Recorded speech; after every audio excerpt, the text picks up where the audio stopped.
Я спрошу и Михаил Лах. До прихода Гуцу он практически вообще не говорил по-русски. Он везде выступал, везде там писал, почти только на гагаузском. Да, да. Он за 2 года, вот он конкретный пример смены тюркского мира в Гагаузии на русский мир.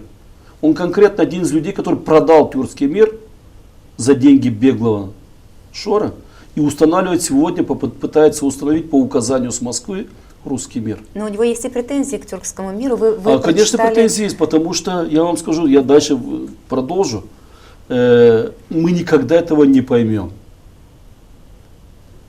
Министр иностранных дел, они никогда не поймут, во-первых, почему вы идете в оппозицию, они говорят, почему гагаузы идут в оппозицию, почему не договариваются с Кишиневым.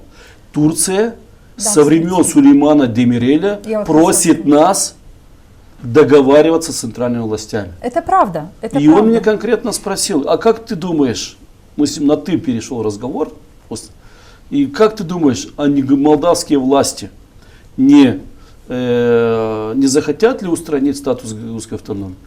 На что я ему ответил советом: пока вы будете рядом с гагаузским народом, этого не будет.